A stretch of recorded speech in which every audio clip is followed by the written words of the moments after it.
A day in my life as a 19 years old content creator mom. Today's video, samahan niyo kami sa mga ganap ngayong araw. Yun nga, nagparingas nga ako dyan ng kahoy dahil nga magluluto ako ng ulam namin. Ang ulam nga namin dito mga longganisa. At ito nga, magkabanding nga yung mag-ama dahil nga walang pasok si Papa. At sinalang ko na nga rin yung longganisa at nilagyan ko lang ito ng konting tubig.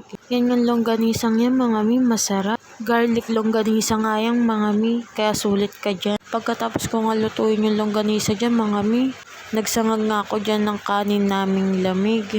At pagtapos ko nga magluto, inayos ko nga yung mga condiments namin dahil nga ang gulo-gulo na mga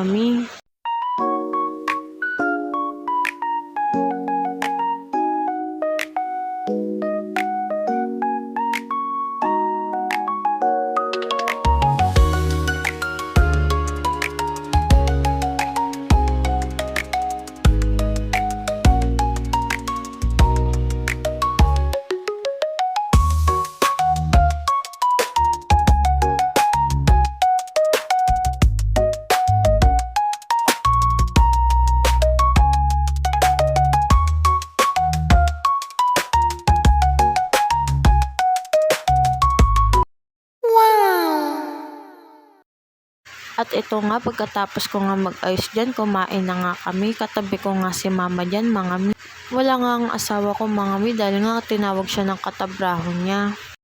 Fast forward na nga, mga gabi na nga nito at kagigising ko lang.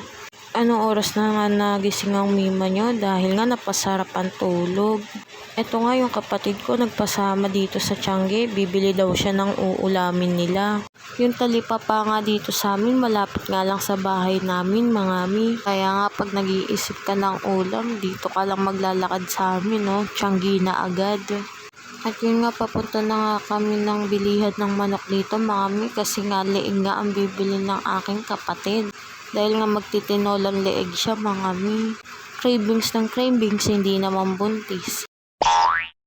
At ito na nga, nandito na nga kami sa bilihan ng manok kung saan bibili namin yung leeg. 120 nga ang bili niya dyan sa leeg mga Mahal kasi ang buong manok sa amin mga Kaya ang gagawin nga namin tinola ay leeg lang muna. At ito nga, dumiretso na kami sa gulayan para makabili ng rekado. Bumili nga siya dyan ng sibuyas, sayote at malunggay. Yung sayote nga dyan mga 32 pesos, napakamahal talaga pati ng gulay. Lahat na lang nagmamahal, ikaw na lang hindi minamahal. Aww. At ito na nga, kinakalkyo na ni ate kung magkano na pamili ng kapatid ko. Padaan na nga rin kami sa bilihan ng bigas para bumili na kami ng bigas. Tigpo 40 nga ang binili namin. At pag uwi nga namin, nag-igib na agad ako ng gagamitin namin para sa lulutuin namin. Nakikiigib nga lang kami dito sa kapitbahay namin mga Medyo marami din pala yung iigibang ko mga At ito nga, naluto na nga yung tinolang leeg. Yun lang, bye-bye!